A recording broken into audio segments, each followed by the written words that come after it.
Assalamualaikum warahmatullahi wabarakatuh. Apa kabar teman-teman semua? Semoga kita dalam keadaan sehat walafiat ya.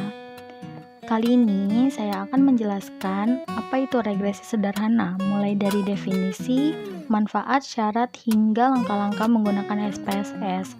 Tugas ini disusun oleh kelompok 4 kelas 6D yang anggotanya yaitu Nurinda, Dila Syifa, Kurnialita, Saskia Dewi, dan Sinta Oktavira. Dari mata kuliah Statistika Inferensial dengan dosen pengampu, Bapak Hairudin MPD, Program Studi Pendidikan Matematika, FKIP di Universitas Singapura Bangsa Karawang, tahun ajaran 2020. Selanjutnya, apa itu regresi sederhana? Jadi, regresi sederhana itu hubungan secara linear antara satu variabel independen dengan variabel dependen. Dari definisinya saja sudah ketahuan kalau misalnya kita itu menggunakan regresi sederhana untuk mengetahui suatu arah hubungan atau pengaruh antara variabel independen dengan variabel dependen. Apakah arahnya positif atau negatif? Selain itu juga untuk memprediksi nilai dari variabel dependen, apakah terjadi perubahan, kenaikan atau penurunan nilai. Data yang digunakan biasanya berskala interval atau rasio. Dalam regresi linear sederhana, hanya terdapat dua variabel yang terlibat di dalamnya, yaitu variabel bebas X serta variabel terikat Y. Lanjut ke rumusan regresi linear, yaitu Y sama dengan A plus BX, dengan Y yaitu variabel dependen, dan A yaitu konstanta dalam kurung nilai Y, bukan Y aksen, itu salah ketik, maaf. Dan BX itu koefisien regresi, jadi nilai peningkatan atau penurunan terhadap X-nya itu loh. Kalau misalnya jadi peningkatan setiap 1% variabel X itu berapa nilainya nanti kita tahu, kita cari pakai regresi linear sederhana. Oke, sekarang masuk ke tujuan, syarat, dan dasar pengambilan keputusan. Tujuannya itu untuk menguji pengaruh atau hubungan suatu variabel bebas terhadap variabel terikat. Syaratnya itu harus valid, harus reliable, harus normal, dan harus linear. Untuk dasar pengambilan keputusannya itu ada dua. Yang pertama itu membandingkan nilai signifikan dengan probabilitas 0,05. Yang kedua itu dari hipotesis penelitian. Selanjutnya masuk ke contoh perhitungan atau langkah-langkah uji regresi sederhana menggunakan SPSS. Data yang diambil itu dari judul skripsi hubungan antara kemampuan spasial dengan prestasi belajar matematika siswa, pokok bahasan dimensi 3, kelas 8, semester 2 SMP Johannes Bosco Yogyakarta. Skripsi ini dari Universitas Sanata Dharma yang dibuat oleh Sisilia Novi Afriani tahun 2012. Penggunaan skripsi ini sudah atas izin penulis. Bagi teman-teman yang mau download skripsinya atau mau membandingkan, mau menghitung ulang, nanti aku sertain link skripsinya di description box. Langkah-langkahnya yang pertama itu membuat hipotesis penelitian. Nah, di sini hanya ada dua kemungkinan, terdapat hubungan dan tidak terdapat hubungan. Di sini H0-nya yaitu tidak terdapat hubungan antara kemampuan spasial dengan prestasi belajar matematika, dengan syarat jika nilai T hitung kurang dari T tabel. Sebaliknya, jika T hitung lebih dari T tabel, maka terdapat hubungan antara kemampuan spasial dengan prestasi belajar matematika. Yang kedua, kita langsung masuk ke SPSS-nya. Teman-teman siapa tahu ada yang lagi buka SPSS, bisa diikutin. Pertama kita buka dulu aplikasinya, udah masuk ke tab dokumen baru.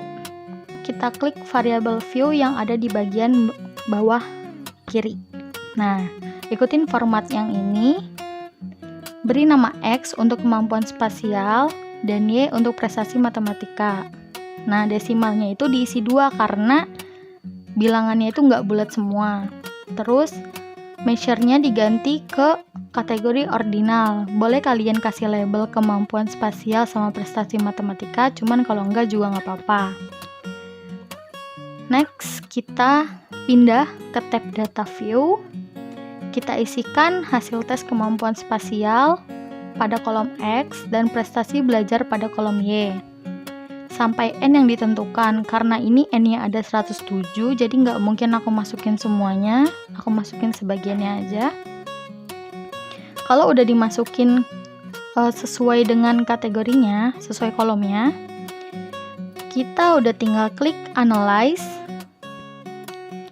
terus Regression, kemudian Linear. Setelah itu akan muncul pop-up seperti di bawah ini. Terus kita tarik kemampuan spasial ke dalam box independen atau variabel X ke dalam independen dan yang Y ke dalam dependen. Kemudian kita klik OK.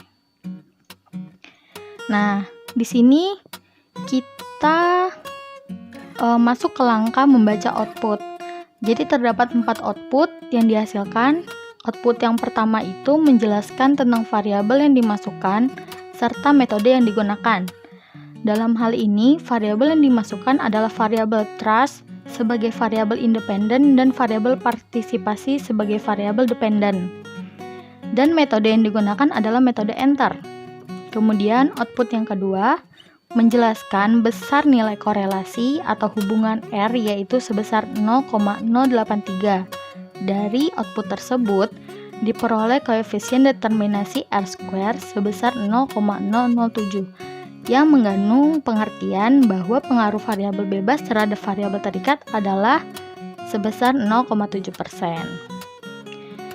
Terus ini masuk ke output ANOVA. Sebenarnya output ini berpengaruhnya di regresi berganda, cuman nggak apa-apa kita bahas juga. Di output ketiga ini diketahui bahwa F hitung bernilai 0,728 dengan tingkat signifikan sebesar 0,395 kurang dari 0,5. Maka model regresi dapat dipakai untuk memprediksi variabel partisipasi, atau dengan kata lain terdapat pengaruh antara variabel trust X terhadap variabel Y. Selanjutnya di output yang terakhir yaitu koefisien, diketahui nilai konstan A sebesar 33,655,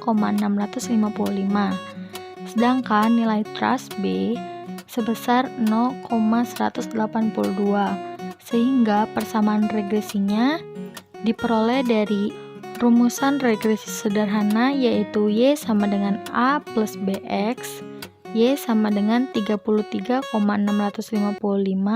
plus 0,182x, nilai T hitung yang diperoleh senilai 0,854, serta nilai signifikan senilai 0,395.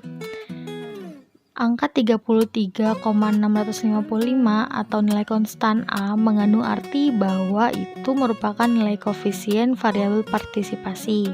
Sedangkan 0,182 menyatakan bahwa setiap penambahan 1% itu bernilai 0,182 dan arah dari koefisien regresi tersebut bernilai positif. Selanjutnya langkah yang terakhir atau langkah yang keenam yaitu menarik kesimpulan. Setelah dilakukan analisis data ujian regresi sederhana, diperoleh persamaan regresi antara tes kemampuan spasial dengan prestasi belajar matematika adalah Y sama dengan 33,655 plus 0,182x.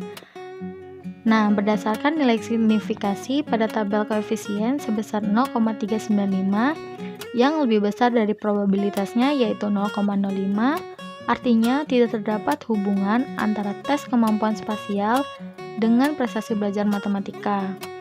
Itu merupakan pengambilan keputusan dari nilai signifikansi. Kemudian dari hipotesis, berdasarkan nilai T hitung kurang dari T tabel dengan nilai 0,854 kurang dari sekian penjelasan tentang regresi sederhana. Apabila ada yang salah boleh dikoreksi. Di kolom komentar bisa juga kontak person ke anggota kelompok, atau bisa juga yang mau tanya-tanya atau memberi saran di kolom komentar. Kurang lebihnya mohon maaf. Wassalamualaikum warahmatullahi wabarakatuh. Bye bye. Selamat mencoba.